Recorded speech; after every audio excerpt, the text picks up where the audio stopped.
아까 찬양을 부르다가 좀 순간 왈칵했어요.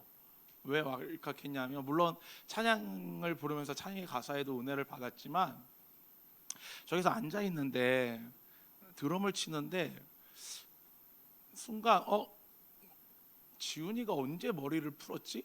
그 생각이 딱 들더라고요. 지훈이가 언제 머리를 다시 저렇게 생머리로 했지? 생각하고, 우리 지훈이 역시 드럼 잘 치네 이러고 있었는데, 고개를 딱 드는데 지훈이가 아닌 거야. 누구지? 쟤 누구지? 쟤 왜 이렇게 왜소하지? 하고 계속 얼굴을 뚫어져 봤더니 재훈인 거야. 내 순간 마음이 좀 안 좋았어. 제가 얼마나 고생하면 저렇게 왜소해졌을까? 우리 재훈이 지금 뼈밖에 안 보여. 그래서 마음이 좀 안 좋았어요. 우리 재훈이가 취직하더니 고생을 참 많이 하는구나. 좀 마음이 아팠습니다. 잘 먹어야 돼. 한창 잘 먹을 나이야. 자, 이건 진심이에요. 진심이야. 재훈이가 많이 왜소해졌어. 자, 우리는 결혼에 대해 많은 이야기를 참 나눕니다. 좋은 남편이 되어야 하고, 좋은 아내가 되어야 하고, 또 무엇보다 중요한 건 좋은 남편을 찾아야 하고, 좋은 아내를 찾아야 해요.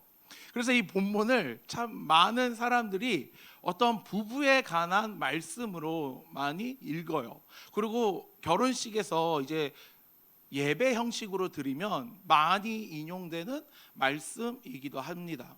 하지만 오늘 본문을 자세히 살펴보면 사도 바울은 그저 남자와 여자의 결혼관에 대해서만 이야기를 하고 있는 것이 아니라 이 본문 말씀을 통해 예수님과 교회에 대해 이야기를 하고 있어요. 즉 하나님께서 우리에게 허락하신 결혼은 더 큰 진리를 담고 있는데, 그것이 곧 예수님과 교회에 관한 그림이에요. 남편은 아내의 관계를 통해 하나님은 예수님과 교회의 관계를 보여주고 계십니다. 그래서 오늘 본문은 결혼에 관한 본문이면서 동시에 복음에 관한 본문인 것입니다. 우리가 오늘 본문 말씀을 보면 이렇게 시작해요. 아내들이여 자기 남편에게 복종하기를 주께 하듯 하라 라고 이야기를 합니다. 복종이라고 이야기를 하면 우리가 딱 떠오르는 그림이 어떤 게 있어요?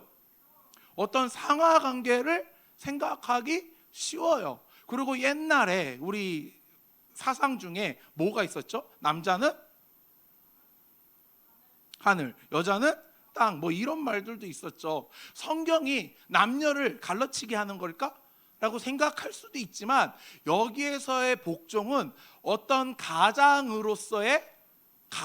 가장으로서 함께 그 가정을 꾸려나가라는 이야기예요. 즉 아내에게 그 남편의 말을 듣는 것 이상으로 남편은 그 가정을 책임져야 한다라고 이야기를 하고 있습니다. 그러면서 그 가정이 무엇을 이야기하냐? 교회와 예수님에 대해 이야기를 하고 있습니다. 자, 예수님을 무엇이라고 표현하죠? 신랑이라고 표현하고, 교회를 실무로 표현을 하고 있어요. 신랑 대신 예수님께서는 교회를 사랑하신다고 이야기를 합니다. 자, 결혼은 남녀가 결혼을 하는 게 맞아요. 남남이 결혼하는 건 결혼이 아니야. 여여가 결혼하는 건 결혼이 아니에요. 성경관에서 어긋나는 겁니다. 여러분들, 이걸 전제 조건으로 반드시 깔고 들어가야 돼요. 자, 근데 남자와 여자가 결혼하기 위해서는 반드시 선행되어야 하는 조건이 하나 있어요. 그게 뭐예요? 서로 사랑해야 하는 거예요. 자, 남자만 여자를 사랑해. 그럼 결혼을 할 수 있어요, 없어요? 할 수는 있겠지. 그렇게 하는 사람도 있겠지. 어떠한 조건으로 인해서. 하지만 그 결혼은 행복할까 안 행복할까? 행복하지 않아요. 여자만 남자를 좋아해. 결혼이 쉬울까? 어려울 거예요.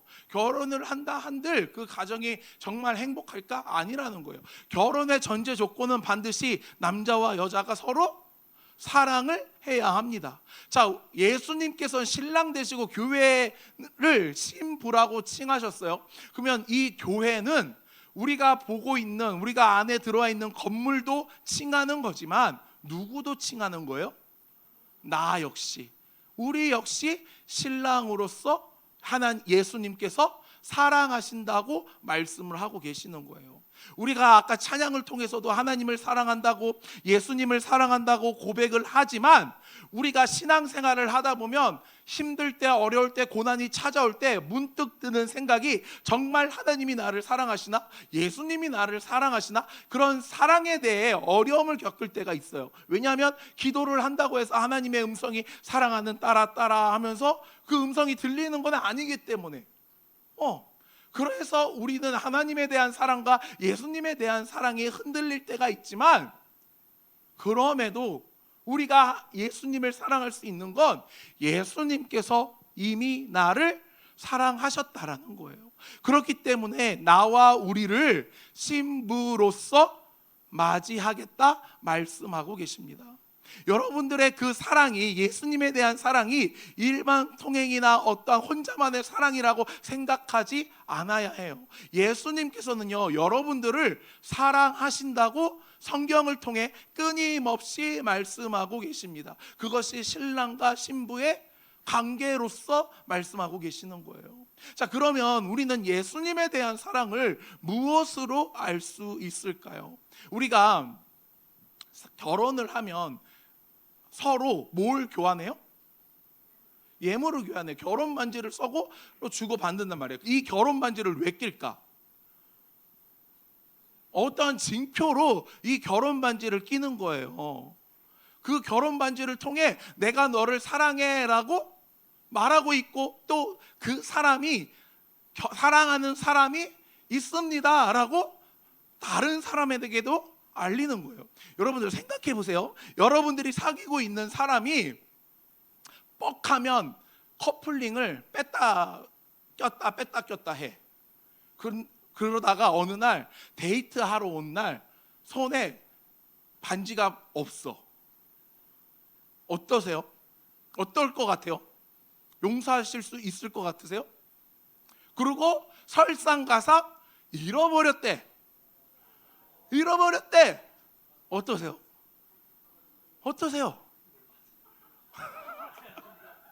자, 그럼 다른 걸로 사랑하는 사람과 커플티를 맞췄어. 그리고 그걸 입고 여행을 가기로 했어. 근데 당일날 커플티를 안 입었어. 갖고 오지도 않았어. 그래서 왜 안 입었어 물어봤더니 커플티가 유치해가지고 창피해서 안 입었대.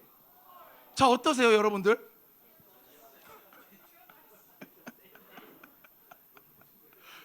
제가 아내랑 연애할 때 커플티를 맞췄는데 이게 아니야 잠깐 들어봐. 아니야 잠깐 들어. 이게 커플티를 맞춰놓고 한동안 잘 입다가 안 입었어요. 그리고 나서 다시 입으려고 하니까 내가 이게 살이 찌면서 이게 배 둘레햄이 막 튀어나오기 시작하고, 내가 생각해도 이걸 도저히 못 입고 나가겠는 거야. 그래서 내가 사진을 찍어서 보냈어. 내가 지금 내 모습이 이런데 이걸 입고 가도 될까? 아내 답장이 바로 오더라고. 벗어. 그래서 다른 걸로 이제 입고 나갔던 적이 있는데, 그런 커플티가요, 아무것도 아니라고 하면 안 되지만 그냥 티라고 생각할 수 있지만, 연인 사이에는요 어떠한 우리의 사랑을 나타내는 하나의 아이템인 거예요. 징표인 거예요. 안 할 것 같아? 자, 그러면 예수님은 우리에 대한 자기의 사랑을 무엇으로 나타내셨을까? 그것이 바로 십자가의 사건이라는 거예요. 십자가를 통해 당신의 그 사랑을 나타내셨어요. 내가 너를 이만큼 사랑해, 내 목숨을 바쳐서 너를 사랑해 라고 우리에게 보여주신 사건이 바로 십자가의 사건인 거예요. 자, 여러분들 어떠세요? 여러분들을 지금 사귀고 계시는 분들이 있다면 그 사람을 위해 죽을 수 있나요? 자, 죽는 건 좀 그렇지. 죽는 건 좀 그래. 미안. 먼저 만나는 게 먼저구나. 자, 생각해봐. 그러면 내가 사랑하는 사람이 아파. 간 이식이 필요하대. 근데 내 간이 맞아. 적합자야. 그럼 간을 떼줄 수 있어요, 없어요? 헤어지면 어떡해? 결혼해야지. 간 떼어주기 전에 혼인신고 해야지. 족쇄를 채워야지. 자, 재경아, 하영이가 아파. 간이 필요하대. 그럼 너는 해줄 언니가 아니지. 누나를 위해 해줄 수 있어, 없어? 해야 되는데. 재훈아, 누나가 아파. 네 간이 필요해. 요셉이. 아니야, 요셉이는 적합자가 아니래. 은비야, 언니가 아파. 네 간 필요해.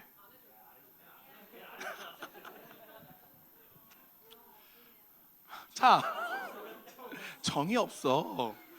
자, 우리는 우리의 몸을 되게 소중하게 생각을 합니다. 생각을 해요. 제가 새벽 소유를 담당하지만 저도 사람인지라 피곤이 진짜 그게 한 번씩 찍을 때마다 잘 못 일어나요. 그러면 약간 좀 짜증스러운 말투가 나와. 그래서 아내한테 한 두 번 그랬던 것 같아. 일어나봐. 뭐해? 그거 딱 두 마디 했거든요. 마음에 상처를 받으셨어. 그래서 그거 이렇게 좀 달래느라고 고생을 좀 했는데, 자, 내가 이 사람을 위해 새벽 수유를 담당하지만 내가 몸이 너무 피곤하니까 도저히 못 일어나겠는 거야. 그러니까 누구를 생각하는 거야? 내 자신을 먼저 생각하는 거예요. 근데 예수님께서는요, 우리를 사랑할 때요, 당신의 그 십자가의 찔림과 고난과 고초를 다 아심에도 불구하고 그것을 감당하셨습니다. 왜? 사랑하시기 때문에. 그 사랑으로 인해 우리가 무엇을 받게 됐어요? 거룩함을 받게 된 거예요. 신분이 바뀌게 된 거예요. 위치가 바뀌게 된 거예요. 죄사함을 받게 된 거예요. 그로 인해 하나님의 자녀가 되는 은혜를 받게 되었습니다. 자, 그러면 예수님에 대한 그 사랑이 십자가의 사랑에서 끝이냐? 그게 아니라는 거예요. 자, 우리가 결혼을 했어요. 결혼을 하면 다 끝이야? 결혼 생활에 맞는 역할들이 있고 책임이 새롭게 다가옵니다. 자, 결혼을 한 남자가 이제 일을 하면 그 수입은 무엇을 위해 사용해야 됩니까? 가정을 위해 사용을 해야 해요. 근데 그 수입을 결혼하기 전처럼 사용해. 내가 사고 싶은 거 사고, 먹고 싶은 거 먹고, 쓰고 싶은 걸 막 써. 그러면 그 가정이 제대로 움직일까? 아니에요. 가장은 가장으로서 책임을 져야 하는 거예요. 아내는 아내로서의 책임을 져야 하는 거예요. 그래야만 결혼이 유지가 되는 겁니다. 우리가 성경에서 보면 하나님이 아담에게 어떠한 배필을 보내주셨어요?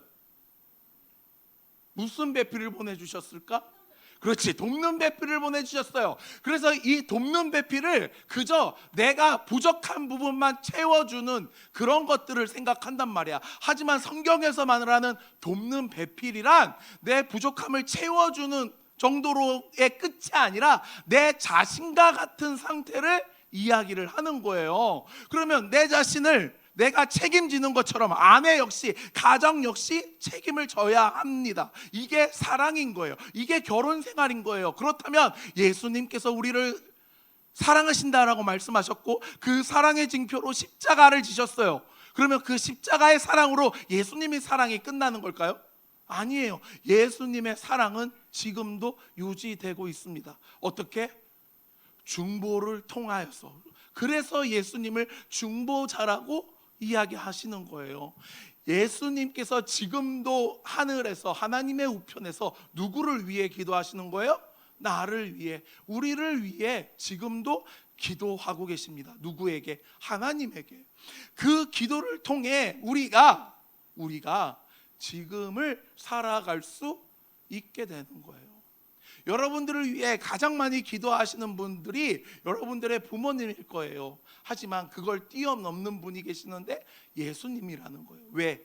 사랑하시기 때문에. 누구를? 나를, 우리를 사랑하시기 때문에 예수님께서는 지금도 우리를 위해 중보하고 계십니다. 그 사랑을 끝까지 책임지고 계시다라는 거예요.